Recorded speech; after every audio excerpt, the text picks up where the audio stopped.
Time period ছিল, propose time period ছিল 2007 থেকে 2012। 11 5-year প্ল্যান বা একাদশতম পঞ্চবার্ষিকী পরিকল্পনা এর কি কি অবজেক্টিভ ছিল একটু ছোট্ট করে ব্রিফলি আলোচনা করা যাক। একাদশ পঞ্চবার্ষিকী পরিকল্পনার টার্গেট ছিল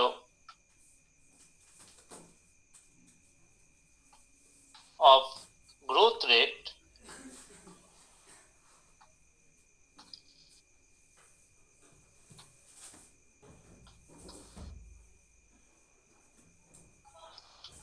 ছিল 10%, এবং এই যে টার্গেটটা এমন করে এই টার্গেটটাকে রিঅ্যারেঞ্জ করা হয়েছিল যাতে করে খুব ইম্পর্টেন্ট একটা জায়গা, ইনক্লুসিভ গ্রোথ,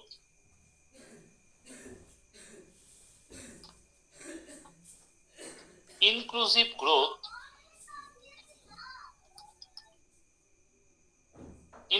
গ্রোথ এটাকে অ্যাচিভ করা যায়। Now the point is that what is inclusive growth. Inclusive growth এর যেটা ইনার মিনিং হচ্ছে, এতদিন পর্যন্ত অর্থাৎ 10 5-year প্ল্যান, আমাদের প্রথম পঞ্চবার্ষিকী পরিকল্পনা শুরু হলো 1951 আর 10 শেষ হলো 2007-এ।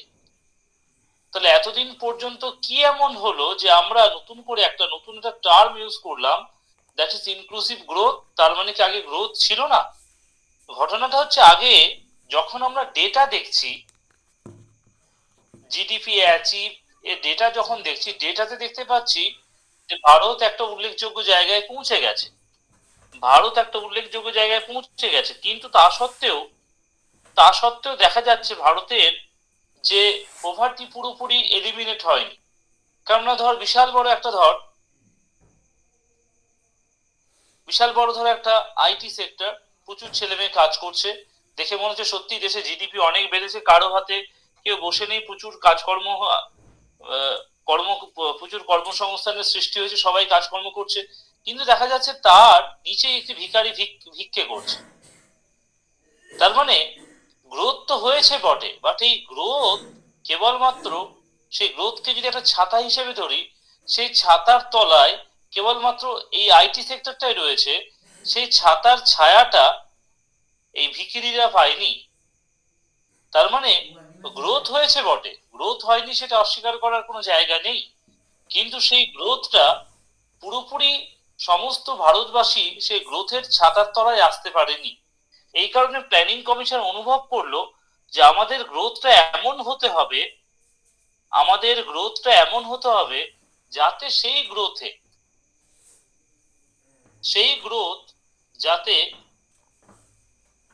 রিচ পুয়ার, ধনী দরিদ্র, মেল ফিমেল সবাইকে যাতে ইনক্লুড করতে পারে। এই কারণে এই গ্রোথের নাম দেওয়া হলো ইনক্লুসিভ গ্রোথ।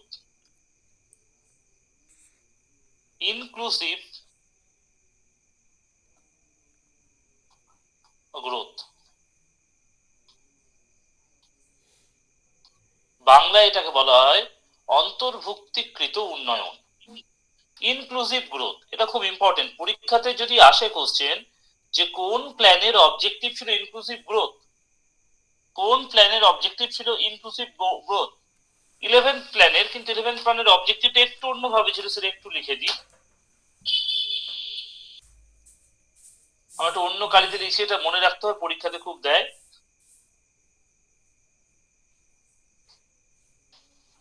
এই 11 5-year প্ল্যানের থিম ছিল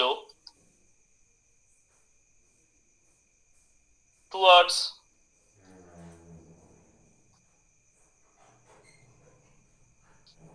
fast and more inclusive growth.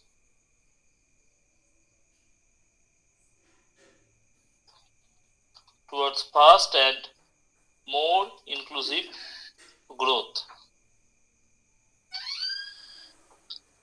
এটা ছিল 11 5-year প্ল্যানের target towards fast and more inclusive growth. এবার যখন আমরা 12 5-year প্ল্যান পড়বো, এই ফাস্টটা হয়ে যায় ফাস্টার অ্যান্ড মোর ইনক্লুসিভ গ্রোথ। তাহলে 11 5-year প্ল্যানের থিম ছিল towards fast and more inclusive growth. বাবা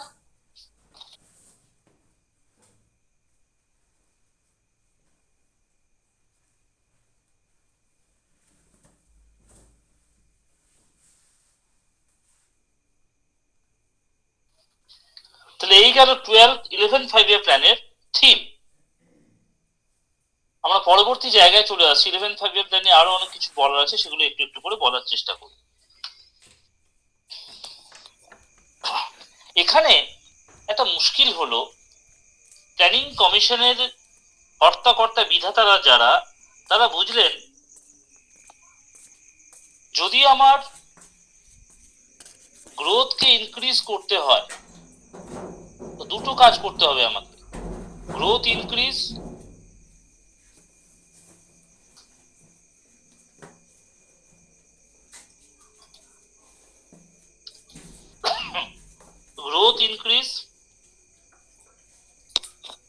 আর আরেকদিকে এর আগের দিন বলেছিলাম 2003 সালে একটা অ্যাক্ট হয়ে গেছে যার নাম হচ্ছে FRBM act, fiscal responsibility and budget management act.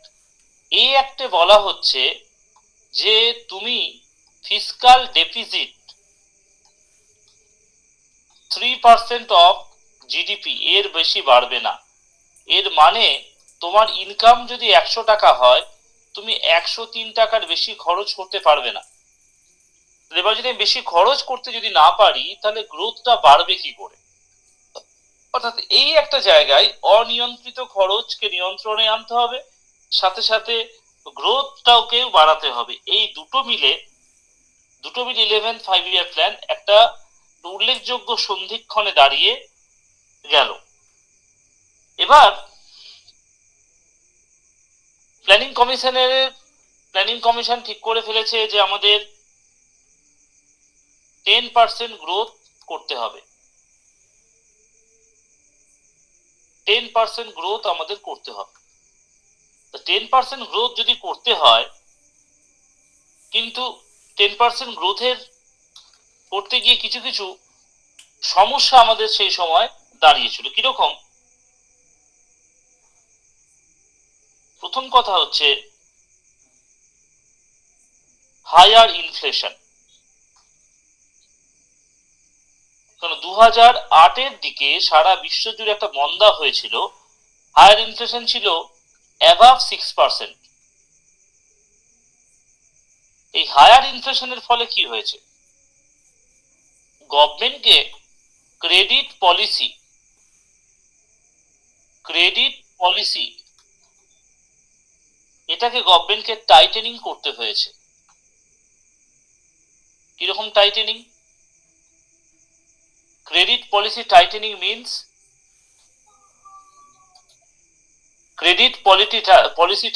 Means অর্থাৎ সরকার ইচ্ছে মতো ধার দিতে পারবে না, বা মানি সাপ্লাই কম হবে মার্কেটে। এবার ধর যখন ইনফ্লেশন হয়, একটু ছোট্ট করে বলি, হোয়াট ইজ ইনফ্লেশন? ইনফ্লেশন মানে হচ্ছে, ধর কালকে সকালে বাজার করতে গিয়ে দেখলি যে পেঁয়াজের দাম হঠাৎ করে আগে ছিল 50 টাকা, হয়ে গেছে 100 টাকা। তাহলে কেন পেঁয়াজের দাম বেড়েছে? পেঁয়াজের দাম বাড়ার কারণ হচ্ছে, দুটো কারণ হতে পারে। আইদার পেঁয়াজের ডিমান্ড অনেক বেড়ে গেছে, সবাই পেঁয়াজ কিনতে চাইছে, একটা হচ্ছে ডিমান্ড ইনক্রিজ, আর একটা হচ্ছে সাপ্লাই কমে গেছে, পেঁয়াজের সাপ্লাই কমে গেছে। এটাতে গেল পেঁয়াজের কথা। কিন্তু ধর পেঁয়াজের সাপ্লাই একই আছে, ডিমান্ডও একই আছে, সেক্ষেত্রে পেঁয়াজের দাম বাড়তে পারে কখন? যদি সবার হাতে প্রচুর টাকা থাকে, সবার হাতে প্রচুর টাকা থাকে, ধর আমি ছোট্ট একটা গল্প বলি। ধর এক ভদ্রলোক সকালবেলা মার্কেটে পেঁয়াজ বিক্রি করছেন। পেঁয়াজের দাম তিনি রেখেছেন 50 টাকা পার কেজি।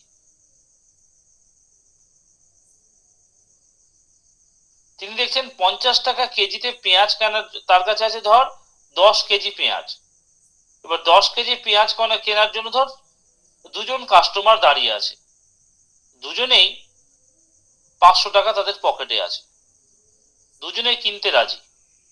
তখন পেঁয়াজের দোকানদার করবে কি, বাহ দুজনে কিনতে রাজি, তাহলে পেঁয়াজের দামটা টুক করে সে 50 থেকে 60 করে দেবে। কেন 60 করবে? দেখবে দুজনের হাতে যথেষ্ট টাকা আছে। এবার যখন 60 করবে তখন দেখবে আরো যদি 60 টাকা দিয়েও কেনার লোক যদি থাকে তখন সে পেঁয়াজের দামটা আরো বাড়াবে। তাহলে এক্ষেত্রে পেঁয়াজের দাম কন্ট্রোল করার উপায় কি? গভর্নমেন্ট কি করে কন্ট্রোল করবে বা আরবিআই কি করে কন্ট্রোল করবে? আরবিআই করবে কি, প্রত্যেকের পকেট থেকে টাকাটাকে আউট করবে, আউট করে গভর্নমেন্টের পকেটে ঢোকাবে। সোজা কথায় মানি সাপ্লাই, মানি সাপ্লাই এটাকে ডিক্রিজ করতে হবে। এবার মানি সাপ্লাইকে যদি ডিক্রিজ করতে হয় তাহলে তুই ব্যাংক থেকে বেশি লোন পাবি বা ধার পাবি? ধার দেবে না তো। তাহলে যখনই ধার দেবে না তখন তখন সমস্যাটা হবে কি, জনগণের হাতে টাকা থাকবে না। আর জনগণের হাতে যখন টাকা থাকবে না, বাজারে বেচা কেনা হবে না। বাজারে যদি বেচা কেনা না হয় তাহলে ইকোনমিক গ্রোথ আসবে কোথা থেকে? তাহলে এই ক্ষেত্রে 11 5 year প্ল্যান চলাকালীন প্ল্যানিং কমিশন যে 10% যে গ্রোথ রেট টার্গেট করলো, তার প্রথম প্রতিবন্ধক হয়ে দাঁড়ালো হায়ার ইনফ্লেশন। তারপর আরেকটা জিনিস হয়ে গেল, হায়ার ইনফ্লেশন তো হলোই, হঠাৎ করে আমাদের মানি বা টাকা বিকেম স্ট্রঙ্গার।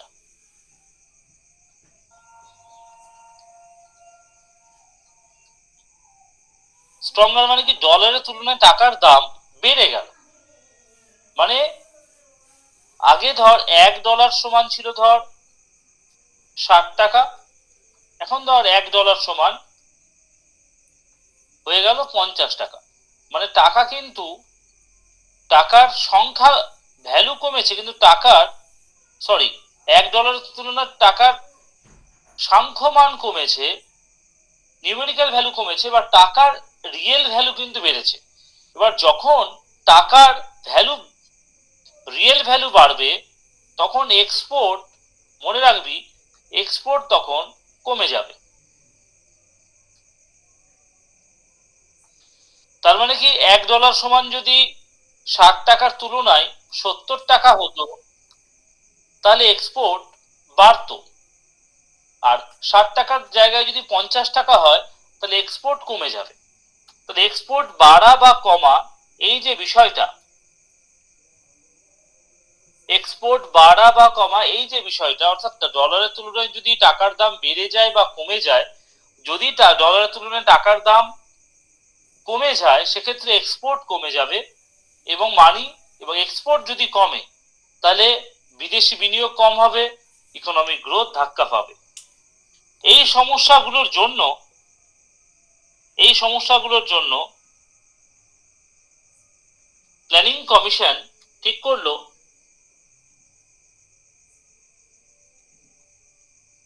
আমরা জিডিপি গ্রোথ রেটটাকে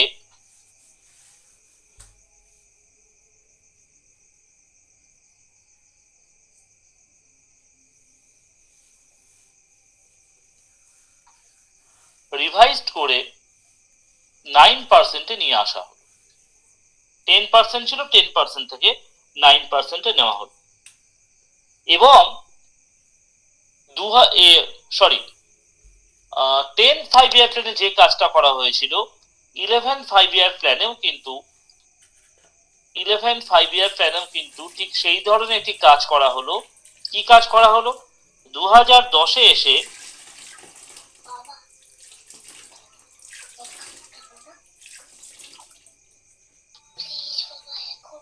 ক্লাস করে নি, আর কিছুক্ষণ পরে ফোটাও।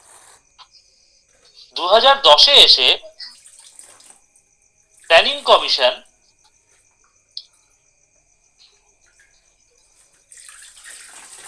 মিড টার্ম অ্যাপ্রুভাল,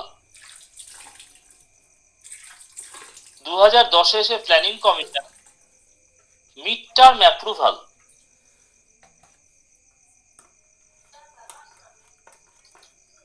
2010-এ এসে planning commission mid term approval দিল,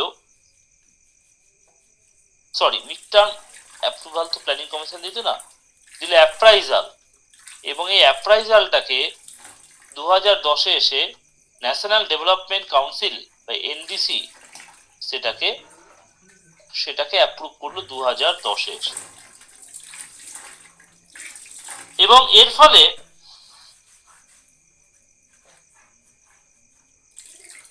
কি ছিল তার সেই অ্যাপ্রাইজালে, কি কি ছিল কয়েকটা পয়েন্ট একটু ছোট্ট করে বলে দিই। প্রথম পয়েন্ট হচ্ছে restoring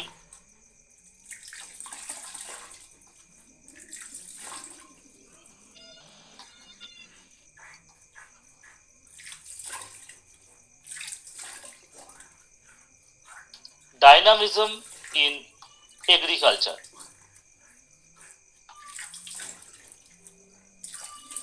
managing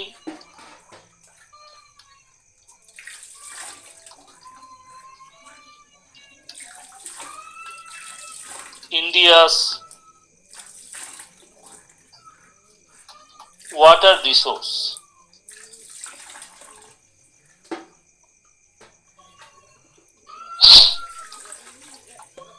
power generation problem,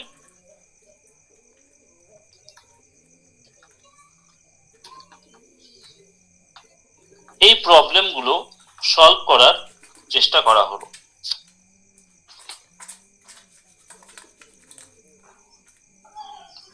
next আমরা এবার চলে আসি 12th 5-year প্ল্যান বা দ্বাদশ পঞ্চবার্ষিকী পরিকল্পনা।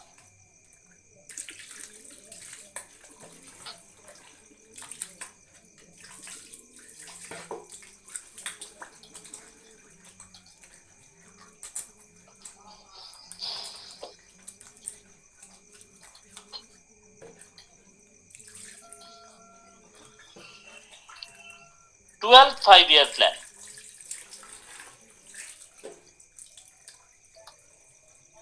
এর টাইম পিরিয়ড ছিল 2012 থেকে 2017, বাট এটা তার কার্যকাল শেষের আগেই এটা শেষ হয়ে যায়। এটা শেষ হয়েছিল, শেষ হওয়ার কথা ছিল actually 31/3/2017, but this was ended before its term. এবার এর থিম কি ছিল? 12th 5-year প্ল্যান এর থিম ছিল ফাস্টার,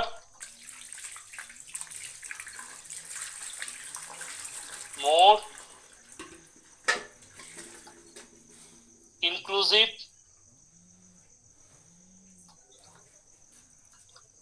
and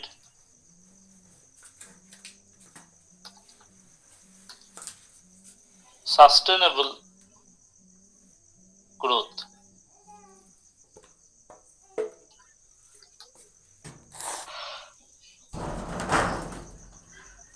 তাহলে ফাস্টার, মোর ইনক্লুসিভ অ্যান্ড সাস্টেনেবল গ্রোথ, এই ছিল তার থিম। এখানে টার্গেট ছিল আমাদের 9%। 12th 5-year প্ল্যানের টার্গেট ছিল আমাদের 9%।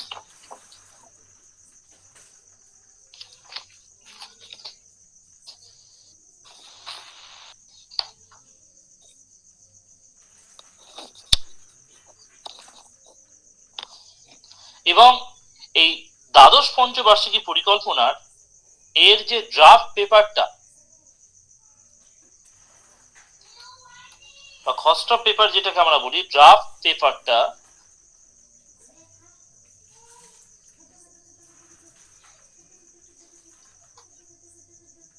বানাতে প্ল্যানিং কমিশনের দীর্ঘদিন সময় লেগে গেছিল, কেননা সে সময় কিন্তু ইন্ডিয়ান সিটিজেনে অনেক বেশি ইন্টারনেট চলে এসছে, অনেক বেশি well equipped and well inform. এই কারণে এই ড্রাফটটা বানাতে অনেক বেশি সময় লেগে গেছিল। আমরা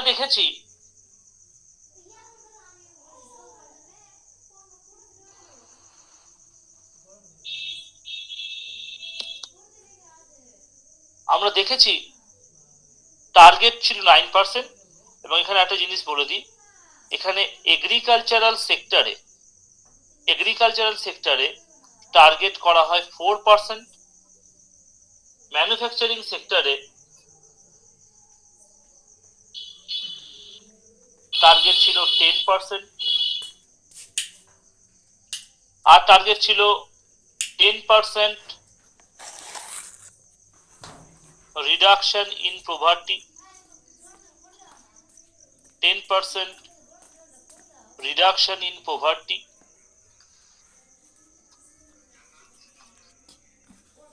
create 50 million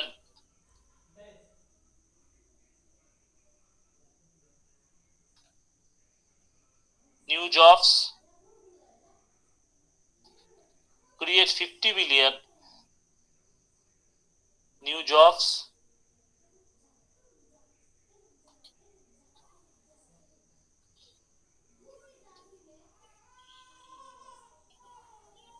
এবং আর বেসিক টার্গেট ছিল increase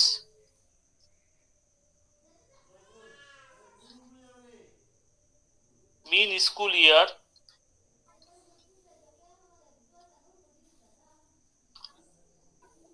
forest cover,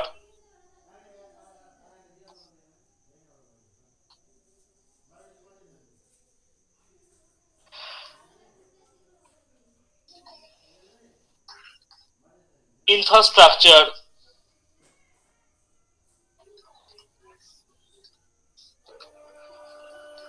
investment, etcetera. এইগুলো ছিল অবজেক্টিভ।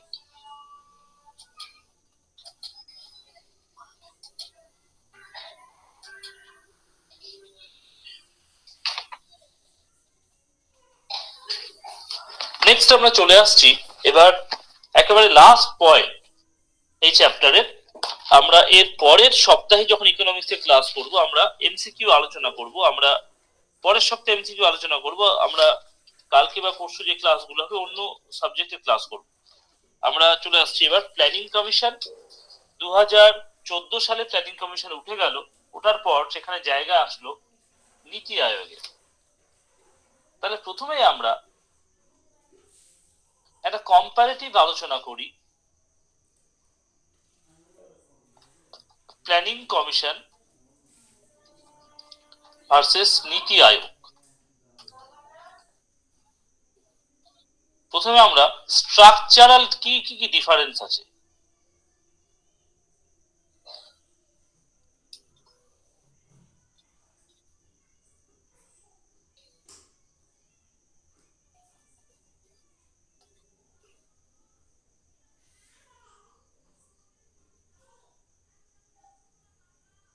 Hello sir. বলো। ये नेट आप বুঝতে পারলাম না। এটা হচ্ছে নীতি আয়োগ। নীতি আয়োগ নীতি আয়োগের ফুল ফর্ম হচ্ছে national institute for transforming India. নীতি আয়োগে প্ল্যানিং কমিশনের যদি কথা বলি, প্ল্যানিং কমিশনের চেয়ারম্যান ছিলেন প্রাইম মিনিস্টার।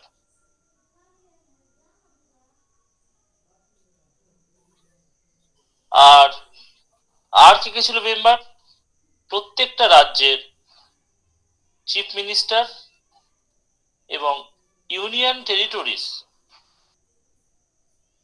তার লেফটেন্যান্ট গভর্নর, এই ছিল প্ল্যানিং কমিশনের স্ট্রাকচার। তো চেয়ারম্যান কে ছিলেন? চেয়ারম্যান ছিলেন প্রাইম মিনিস্টার। আর অন্যান্য মেম্বাররা কারা ছিলেন? অন্যান্য মেম্বাররা ছিলেন চিফ মিনিস্টার এবং ইউনিয়ন টেরিটরিজের লেফটেন্যান্ট গভর্নর। নীতি আয়োগের ক্ষেত্রে কি হলো? নীতি আয়োগের ক্ষেত্রে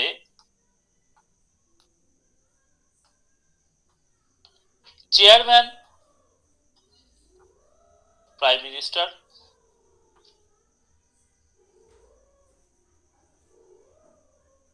একজন ভাইস চেয়ারম্যান করা হলো। সেই ভাইস চেয়ারম্যানকে আবার সিইও বলা হয়। সিইও,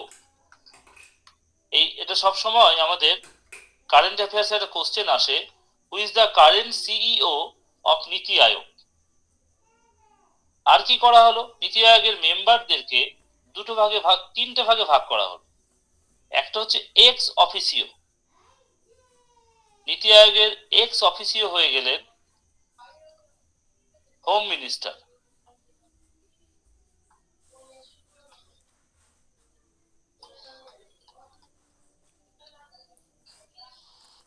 আরেকটা হচ্ছে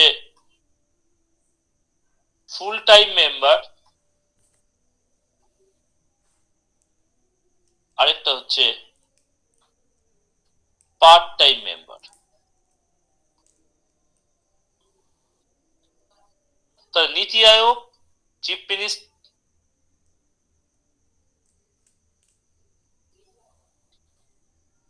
চেয়ারম্যান হলেন প্রাইম মিনিস্টার, এখানে ভাইস চেয়ারম্যান হলেন সিইও। আমরা যেটা কম্পারেটিভ ডিসকাশন করি নীতি আয়োগ আর প্ল্যানিং কমিশনের, ছোট্ট করে বলি।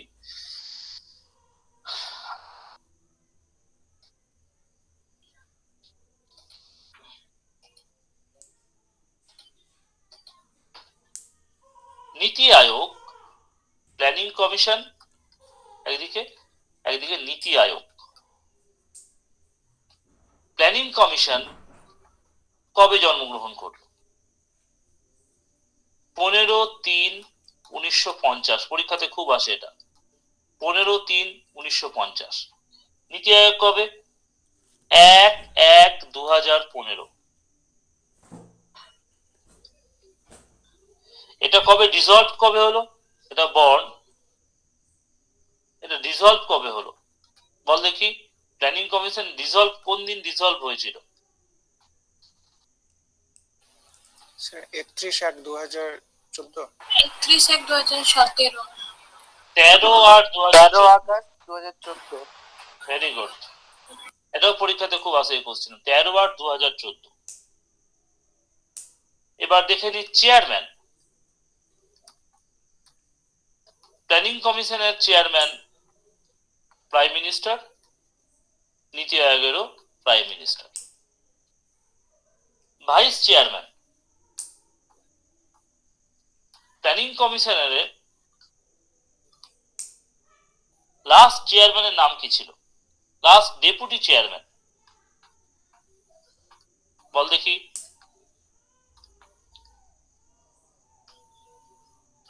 Montek Singh Ahluwalia. Very good, very good. Montek Singh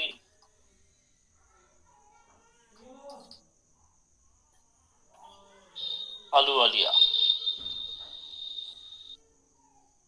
আর এই যে ভাইস চেয়ারম্যান, তার র্যাঙ্কটা ছিল কিন্তু cabinet minister rank. Cabinet minister rank.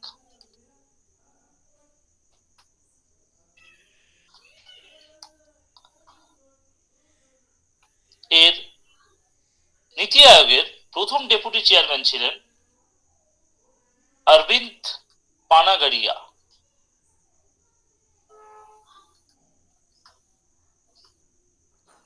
Aurobindo Panagariya.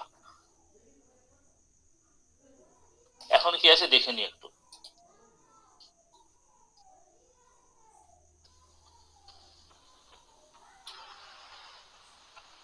B V আর সুব্রমণিয়াম।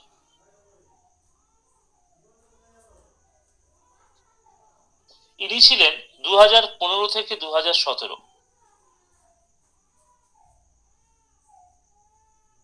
আর এখন আছেন মিস্টার সুব্রমণিয়াম।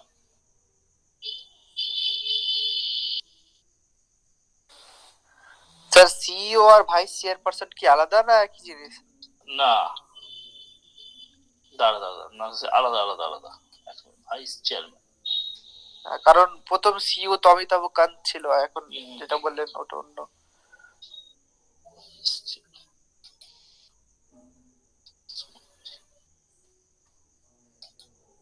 এটা একটু ভুল হয়েছে। এখনকার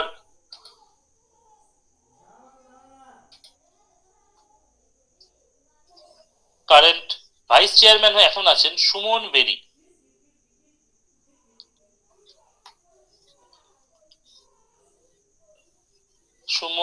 সুমন কে বেরি 3 নম্বরে। তিনি আছেন 2022 থেকে এখনো আছেন। আর 2 নম্বরে ছিলেন ডক্টর রাজীব কুমার।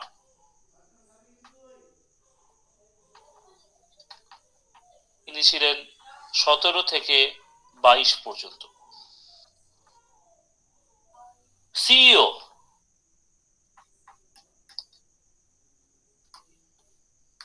প্ল্যানিং কমিশনের সিইও ছিলেন একজন মেম্বার সেক্রেটারি, আইএস পদমর্যাদার, খুব একটা উল্লেখযোগ্য কেউ নয়। বাট নীতি আয়োগ কিন্তু সিইও একজন প্রমিনেন্ট পার্সন, যার ফিক্স টেনিওর আছে। এখনকার সিইও হচ্ছেন শ্রী সুব্রমণিয়াম রাও। হ্যাঁ, সুব্রমণিয়াম রাও। এগুলো কারেন্ট অ্যাফেয়ার্সে বেশি আসে এই কোশ্চেন গুলো।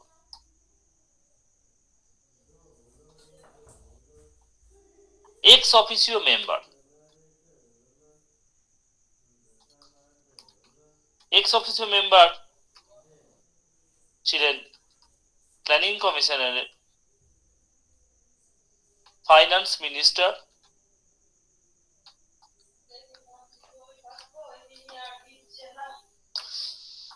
Planning minister.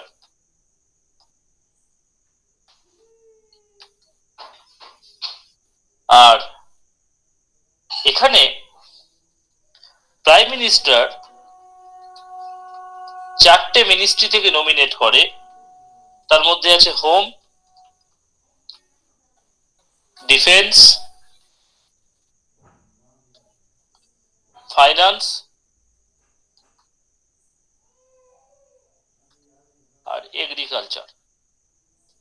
Home, defence, finance and agriculture.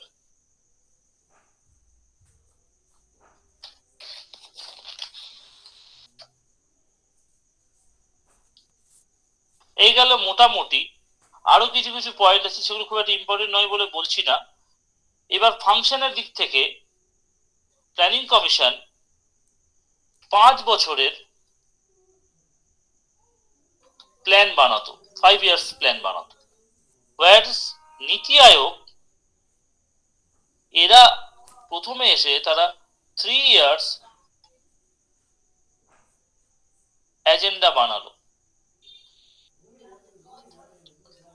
একটা 2017 থেকে 20, তারপর বানালো 7 ইয়ার স্ট্র্যাটেজি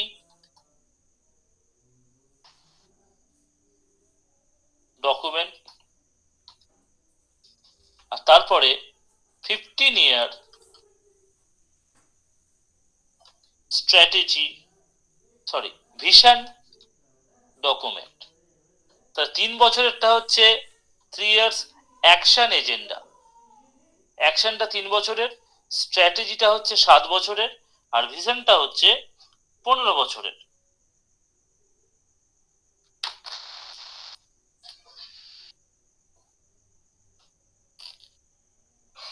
প্ল্যানিং কমিশন ঠিক করতো যে ইউনিয়ন বা সেন্ট্রাল গভর্নমেন্ট স্টেট গুলোকে তার প্ল্যানিং ইমপ্লিমেন্ট করার জন্য কত করে টাকা দেবে, সেটা প্ল্যানিং কমিশন ঠিক করত।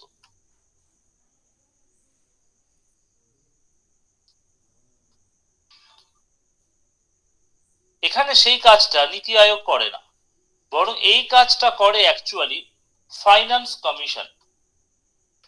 কেননা অ্যাকচুয়ালি প্ল্যানিং কমিশন যাই ঠিক করতো না কেন, সেটা আলটিমেটলি যতক্ষণ না ফাইন্যান্স কমিশন অ্যাপ্রুভ না করতো ততক্ষণ টাকা ডিস্ট্রিবিউশন হতো না।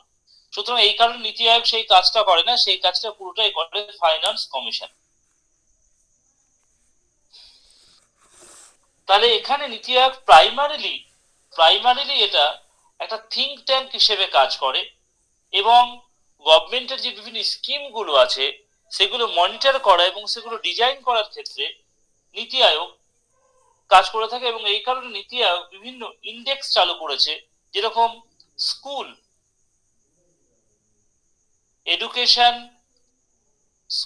এডুকেশন কোয়ালিটি ইন্ডেক্স,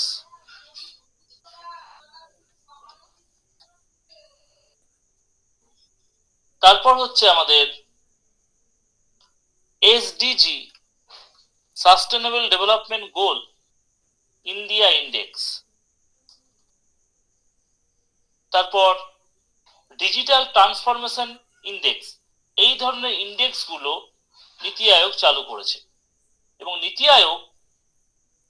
আয়োগ বিভিন্ন ডিস্ট্রিক্ট প্রোগ্রাম বা স্ট্র্যাটেজিক ডিসিপ্লিন প্রোগ্রাম ইত্যাদির ক্ষেত্রে যথেষ্ট ভালো কাজ করেছে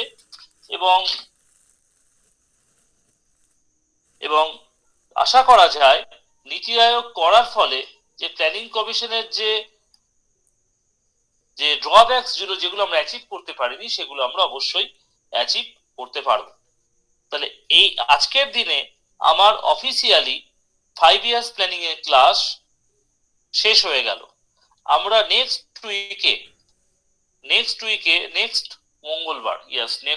মঙ্গলবার আমরা এর এমসিকিউ আলোচনা করব 5 ইয়ার্স প্ল্যানের। যারা নতুন ক্লাস করছে চিন্তার কিছু নেই, প্রত্যেকটা এমসিকিউ ধরে আলোচনা করব, প্রত্যেকটা জিনিস বুঝিয়ে দেব এবং যারা নতুন ক্লাস করছিস তাদেরকে পরে আমি অফলাইনে এটা বুঝিয়ে দেব, অফলাইনে ক্লাসটা আমি বুঝিয়ে দেব। আর আগামীকাল ক্লাস থাকবে না, বৃহস্পতিবার থার্সডে আমরা ড্রেনেজ সিস্টেম